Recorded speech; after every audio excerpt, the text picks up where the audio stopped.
اور اس وطن کے لیے آپ کے ہاتھ پہ ہم بیعت کرتے ہیں، جیسا کہ مئی میں ہم نے کہا تھا کہ 30 لاکھ مدارس کے طالب علم آپ کے ایک حکم کے منتظر ہیں۔ یہ ائمہ، یہ خطبہ، ہمیں اس سے پرواہ نہیں ہے، کیونکہ ہم اس پہ یقین رکھتے ہیں کہ فنا فی اللہ کی تہ میں بقا کا راز مضمر ہے، جسے مرنا نہیں آتا اسے جینا نہیں آتا۔ پاکستان کے خلاف مئی کے بعد تیزی کیوں آتی ہے؟ اس لیے تیزی آتی ہے کہ آپ نے وہ کر دیا جس سے دنیا پریشان ہے۔ یہ اللہ کی مدد سے اور اس قوم اور فوج کے اتحاد سے ہوا۔ انشاءاللہ یہ محراب و منبر کل بھی آپ کے ساتھ تھا، آج بھی آپ کے ساتھ ہے، آئندہ بھی آپ کے ساتھ ہوگا، کہ بہت سارے عرب ممالک کے یہ فین کہلا رہے ہیں، آپ جنود الحرمین شریفین کہلا رہے ہیں۔ میں سمجھتا ہوں کہ فیلڈ مارشل صاحب کی قیادت میں افواج پاکستان نے مارکہ حق میں بنیان و مرصوص آپریشن میں جو تاریخی فتح اللہ کی مدد اور نصرت سے حاصل کی ہے، اس کے بعد یقیناً ہم یہ کہہ سکتے ہیں کہ آپ نے محمد کریم سے وفا کر کے دکھا دی ہے۔ آپ نے ہمارے دلوں کو جیت لیا ہے، اور میں مسلسل کسی نام نہاد سیاستدان کو سیاست کے نام پر آج کے بعد پاکستان کے فیلڈ مارشل، افواج پاکستان کے کسی ایک جنرل، پاکستان کے کسی ایک سپاہی کے خلاف بھی بات کرنے کی اجازت نہیں دیں گے کہ انشاءاللہ اسلام کی سربلندی اور پاکستان کی سربلندی کے لیے قدم قدم پہ انشاءاللہ یہ سب علماء انشاءاللہ آپ کے ساتھ ہیں۔ تبلیغ دین کی خاطر جب بھی ملک سے باہر جاتے ہیں تو الحمدللہ آپ محسوس کرتے ہیں کہ پاکستانی پاسپورٹ کی قیمت بڑی ہے ماشاءاللہ۔ صرف وزیر اعظم صاحب کا ہی نہیں بلکہ پاکستان کے پاسپورٹ کی عزت بڑی الحمدللہ۔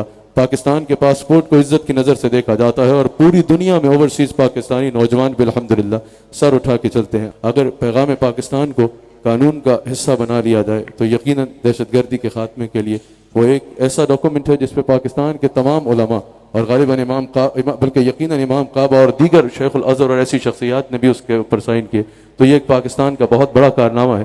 اگر اس کو یقیناً پاکستان کے قانون کا حصہ بنایا جائے پارلیمنٹ میں لا کے تو وہ ایک احسن اقدام ہوگا۔ ہمارا ملک جس جنگ سے گزر رہا ہے، جن حالات سے ہم گزر رہے ہیں، اس میں سب سے بڑی ضرورت اس کی تھی کہ ہماری سیاسی قیادت اور فوجی قیادت ایک پیج پہ ہو، کہ آپ حضرات جس طریقے سے اکٹھے ہو کر چل رہے ہیں، یہی ہمارا آئین ہے، یہ ہماری دین ہے، یہ ہماری شریعت ہے، اور پوری قوم کو اس پہ شکر ادا کرنا چاہیے۔ اللہ تعالیٰ نے ہماری افواج کو سب سے بڑا جو شرف عطا فرمایا ہے وہ محافظ حرمین شریفین ہونے کا ہے، کہ ہماری فوج نہ صرف اسلامی فوج ہے بلکہ بیت اللہ اور روضہ شریف کی محافظ بھی ہے، حرمین شریفین کی محافظ بھی ہے۔ یہ اعزاز اللہ تعالیٰ نے ہماری فوج کو عطا فرمایا ہے۔ تو اللہ تعالیٰ نے ہماری فوج کو غزوہ ہند کی توفیق عطا فرمائی ہے، یہ شرف بخشا ہے، اس لیے ہمیں اپنی فوج کو بہت صورت میں سپورٹ کرنا چاہیے۔ فتنہ خوارج، اس کے بارے میں 42 احادیث ہیں۔ اس فتنے سے لڑنے کے لیے، اس کی سرکوبی کے لیے اللہ تعالیٰ نے فیلڈ مارشل صاحب کو اور ہماری افواج کو منتخب فرمایا ہے۔ یہ بہت بڑی فضیلت ہے۔ آپ صلی اللہ علیہ وسلم نے ارشاد فرمایا لئن ادرکتہم لأقتلنہم قتل عاد، اگر خوارج سے میری ملاقات ہو گئی تو میں ان کو ایسے قتل کروں گا جیسے قوم عاد کو قتل کیا۔ تو فتنہ خوارج کو ختم کرنے کے لیے اس وقت میں علماء کرام کی مدد کی بہت زیادہ ضرورت ہے۔ آپ حضرات کو معلوم ہے کہ اس وقت میں جو 2 صوبوں میں گڑبڑ ہو رہی ہے، چاہے وہ بلوچستان ہو چاہے خیبر پختونخوا ہو، ان دونوں میں کا تعلق مذہب کے ساتھ ہے۔ اس لیے میں پاکستان کے علماء مشائخ سے خاص طور پہ درخواست کروں گا کہ اپنے اثر رسوخ کو استعمال کریں اور افغانستان کو سمجھائیں، ان کو نصیحت کریں کہ کس طریقے سے آپ اسلام کے نام پہ ہمارا خون بہا رہے ہیں۔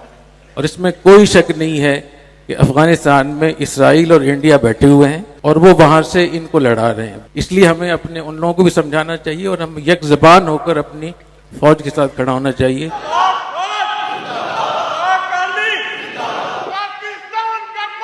بنیان مرصوص ہماری عزت اور شرف کا باعث بنا ہے، اور ہم امید کرتے ہیں کہ اللہ سبحانہ و تعالی ہمارے شہداء کے درجات کو بلند فرمائے گا، جنہوں نے ہماری نیند کی خاطر، ہمارے آرام کی خاطر، ہمارے ملک کی خاطر اپنی قربانیاں دی ہیں۔ میں ان تمام میڈیا پہ آ کر میرے پیارے ملک کے خلاف آواز اٹھانے والوں کو